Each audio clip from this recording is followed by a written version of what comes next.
So Newmarket, as Gwen said, is a relatively new story. The team was looking for quality gold production over the last 3 years. We found that opportunity last summer. Fortuitously, it was right timing.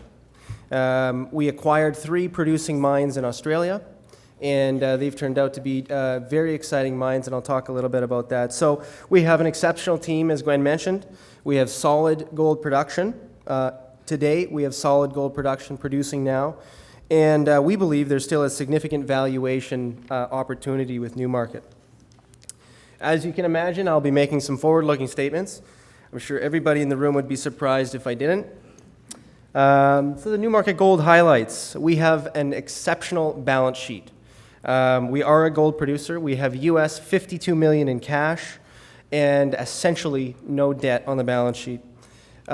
Absolutely top-notch capital markets team and operational team that are proving to be successful not only today in Newmarket, but have proven to be successful over their careers, and I'll talk about that. Again, 3 mines, 100% owned in Australia, 2 development stage projects, which I will talk about.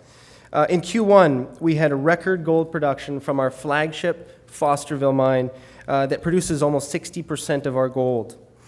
We had record grade, 7.3 grams, up from 6.3 grams in Q4. So this mine that we've bought is proving to be much better than we anticipated, and we've actually mined into some very high-grade zones, visual gold that we've never seen before.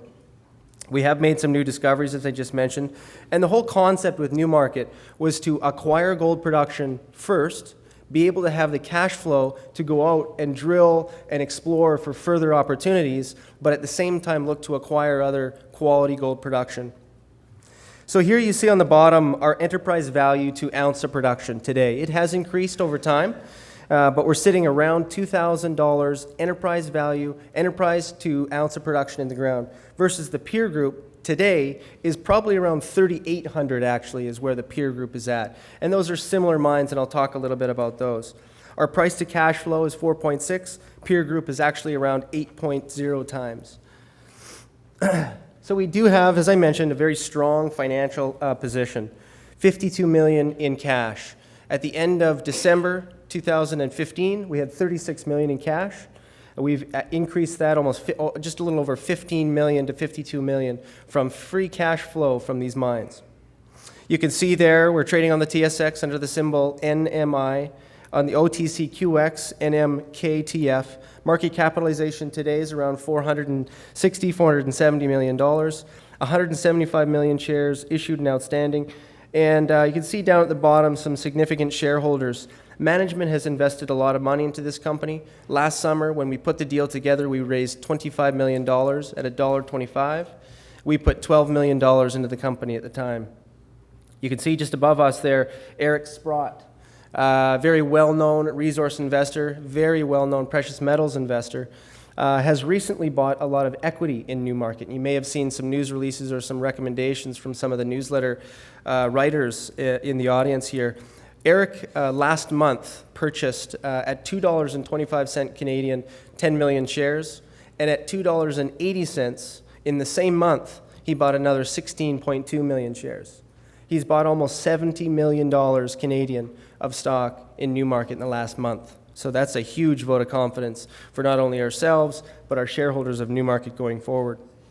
Very liquid stock. You can see there we trade about 1.6, 1.7 million shares on average a day.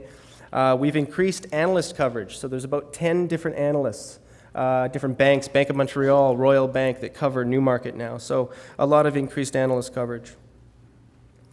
And as Gwen mentioned, one of the things that attracted her to this opportunity was the team. And anytime you're looking at an investment, you always want to make sure the team is aligned not only through their share ownership, but the team is a resource mining entrepreneur. That's a key focus here with a good track record. So I'll just run through some of these names. Our chairman, his name is Raymond Threlkeld. Ray was at Barrick for a number of years. He's a geologist. He advised senior management at Barrick on various transactions that they should undertake. He's very successful in a number one of those. He left and started a company called Western Goldfields.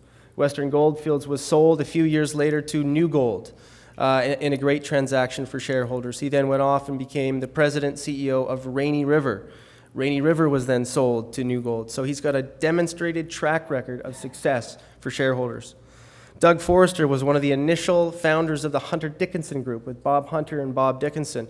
Had some unbelievable successes in the early 90s and late 80s, found discoveries, found deposits, advanced them, and then sold them to majors and did very well. Most recently, he started a company in 2006 called Terrain Metals. Some of you may have remembered that name. It was sold, which I was involved with Doug as well, sold in 2011 to Thompson Creek for a little over $750 million US dollars.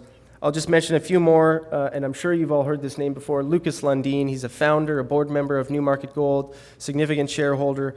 His last gold company he sold for a little over $8 billion to Kinross, and that was Redback Mining.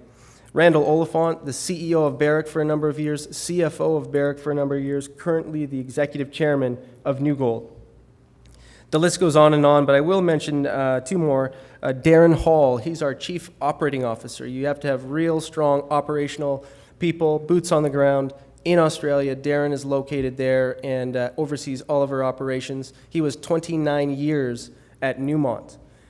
He oversaw Australia's largest gold mine called Boddington, so an unbelievable person to have at the helm in Australia. Doug Hurst was an analyst for a number of years, worked with Eric Sprott, and Doug was the founder of International Royalties Corp that sold to Royal Gold. So as you can see there on the bottom, the founders here have created over $30 billion of wealth for the shareholders, and we believe Newmarket will be another opportunity to do the same.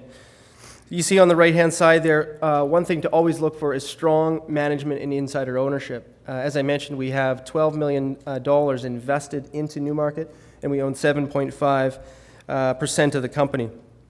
And then a key for us, and because these gentlemen have been so successful, is we do have a very low G&A. Our G&A is roughly half of what our peer group G&A would be, and we know that's important for shareholders as well. It's a proper alignment to have with shareholders. So 2015 was a record year for Newmarket Gold, obviously through the transaction, but at these mines as well. 3 gold mines in Australia, record gold production, over 220,000 ounces of gold. We did make 3 new mine site discoveries, which also makes the story very exciting. You always want to have solid cash flow, but for us as a growth company, you like to see these discoveries. And I'll talk a little bit about one of them at our flagship mine, Fosterville. And you can see there, Fosterville was our flagship mine, produced almost 60% of our gold, 123,000 ounces. For the average for the year was 6 grams. And you saw that I mentioned in Q1, we're already mining 7.3 grams. And again, that has a lot to do with this new discovery that I'll talk about shortly. Consolidated costs there, $700 operating costs, $987 was our all-in sustaining cost. And I'll just quickly move to Q1 here as the highlights. And I won't talk too much about this slide because I'm sure I'm running out of time. But I will mention in Q1, our operating costs were $700. Our all-in costs were $900 US. So you can see the trend is these costs are coming down. And a lot of it has to do with our Fosterville mine, where we have an unbelievable new discovery, visual gold in this mine that we had not seen before. So very, very exciting for us. And you can see on the second to last bullet there, it's challenging to see on my screen anyways. I'm not sure if it is for you, but we've intercepted 500 grams over 12.5 meters. So this is an unreal discovery. We're actually mining this as we find it. So stay tuned for updates as Newmarket continues to advance here. I did mention a little bit on our valuation, and this is something that's key, and I think this is something that has a lot to do with the bear market over the years. Portfolio managers, investors allocated their money to their gold stocks, their explorers, their developers, and their producers. And it's just now that people are starting to look at new ideas, new opportunities, and that's one of the reasons why Newmarket Gold is undervalued versus our peer group. You can see on a price to cash flow consensus for 2016, we're 4.6, peer group is about 8. Enterprise value to EBITDA, enterprise value to production, almost any metric you look at, we're undervalued to the group. And we're comparing ourselves to some bigger companies, but we're also comparing ourselves to underground gold miners in Canada, which is a similar jurisdiction with similar foreign exchange, so very comparable groups here. I won't talk too much about this. We're in Australia. Our guidance for the year is 200 to 220,000 ounces. Those are the three mines. You can come and visit me at the booth in the back if you want some more information. We have two exciting development stage projects, which we're working on now. One is in permitting called Big Hill, and one is at an economic study stage called Mod Creek, and stay tuned, that will be coming out shortly, that study. So we'll just jump into this flagship mine, Fosterville. Again, this is a mine that's producing 60% of our gold. We see a huge opportunity here because of the new discovery. You can see there Q1 7.3 grams. One of the questions everyone has on this mine is its mine life. Currently, we have 250,000 ounces of reserves. That's 2P reserves, and that's at about 7 grams. So that was done at December 2015. Every year we'll be coming out with new 43-101 resource and reserve calculations, and that one increased 35% from the previous year after the depletion of the mine. I just show you here a long section of this mine, and this is what gets us so excited.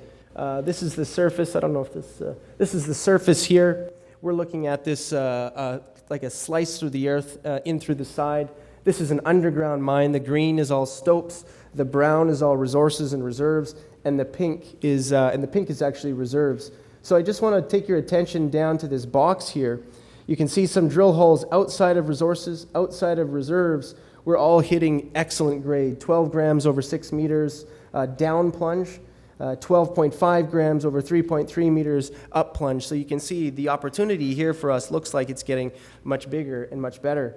And just in the bottom, in this box here, and I'll zoom right into that now, the measured and indicated resource there, you can see in the bottom right-hand corner, is almost 700,000 ounces at 8.3 grams. Inferred resources of 100,000 ounces at 9.4 grams. So we will continue to drill this aggressively this year. We have 4 drills underground. We have 2 drills at surface. So we're incredibly excited about this opportunity as grade looks like it continues to increase. Resources are increasing, particularly from last year. So stay tuned for further updates, particularly at our Fosterville mine. So with that, I'm probably out of time. Maybe I'm over time. I know I got an email that says 10 minutes sharp. So people, anytime you're looking at an investment, particularly in the resource space, with growth opportunities, in some cases speculative. With us, we have solid cash flow, but it's people, it's operations, discoveries, and growth for Newmarket Gold. So stay tuned, and I thank you very much for your time. Come and speak to me at the back at the booth. Thank you.